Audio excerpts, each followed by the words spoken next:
We honour his memory and we send the deepest of condolences to his family. Mr. Speaker, there are reports this morning that is reconsidering aspects of their housing benefit reforms. Are they? No, we are bringing forward our plans for housing benefit reform. And let me tell him why we're doing that. Housing benefit for working age people over the last 5 years has gone up by 50%.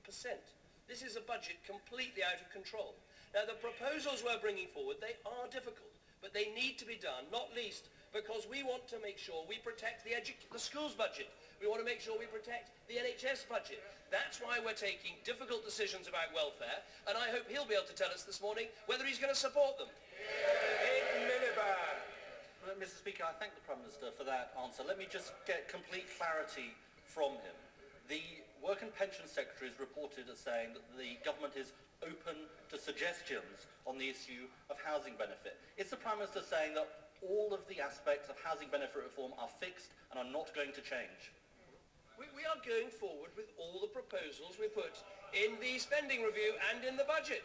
What I'm sure we'd all love is what about some suggestions from the Right Honourable Gentleman?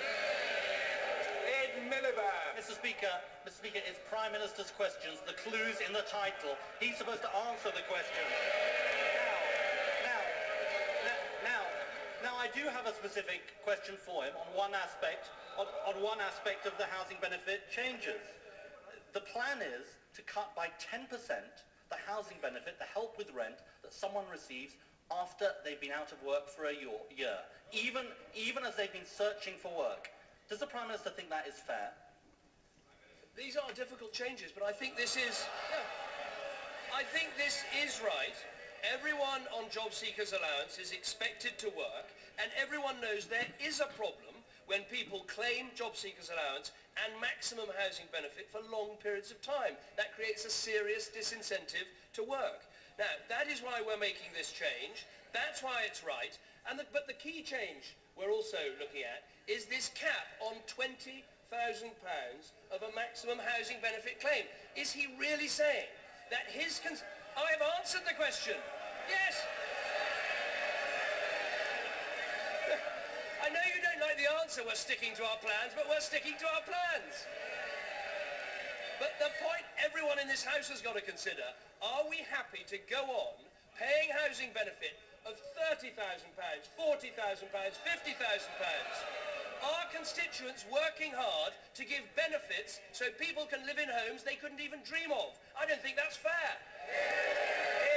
Well, the whole House will have heard the Prime Minister has dug himself in on this proposal to cut by 10% the help that people receive with rent after they've been out of work for a year.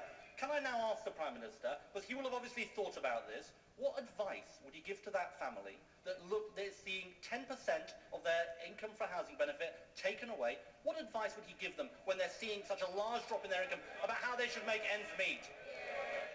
We will be having in the work programme the best and biggest programme to help those people back into work. And it won't just be the state doing it. We're going to get training companies, we're going to get voluntary bodies to help those people into work. Let me just give, because I know the Right Honourable Gentleman likes figures, let me give him the figures for London. Let me give you the figures for London. There are 37,390 people who've been on job seekers allowance for more than a year. Those people would be affected by this change. I accept that. It is difficult. There are, every month, 30,000 new vacancies in London. That is 400,000 vacancies a year. We want to get those people back into work. What does he want to do? Ed Miliband. He's about to make 500,000 people redundant as a result of the cut announced by the Chancellor of the Exchequer.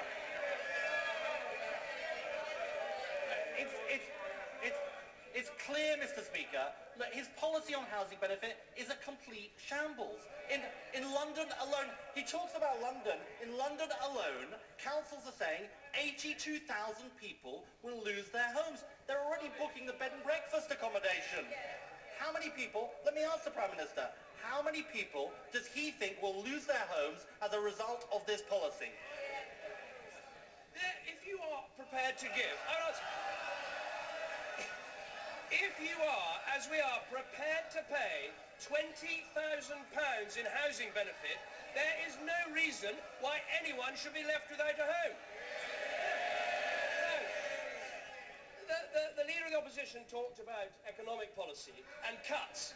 We now know from the Labour Party's own memorandum what their cuts would be. This is what they said. This is not the IFS, this is not the government, this is not the Conservative Party, this is a Labour memorandum. The cuts... Order, I apologise for interrupting the Prime Minister. Members must remain calm. If not serene, at any rate calm at all times. We must hear the Prime Minister. People responsible for making the mess should be quiet when they're told how it's going to be cleared up. The cuts implied by our spending plans would have been £44 billion in 2014-15. Those are their cuts. That is what we are having to implement.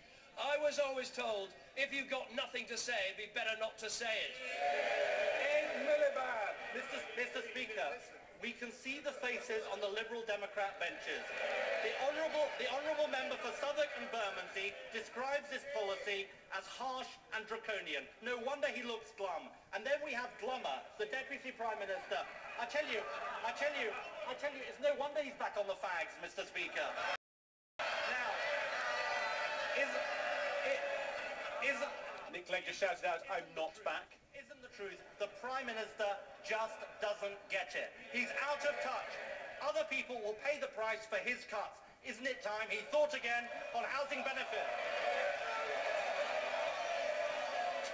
Some Labour MPs are waving order papers in the air in support. To read about it in the Times this morning, the advice to the Leader of the Opposition. It's important to have a cheer line that goes down well in the chamber. You've got to have something that will be clipped easily by the broadcasters. It's important. It's important to get to your feet, looking as if you're seizing on something new. Mr. Speaker, he's got a plan for Prime Minister's questions, but he's got no plan for the economy, no plan for the debt, no plan for the mess they made. Absolutely nothing of any worthwhile to say. That is it. Mr. Christopher Pincher.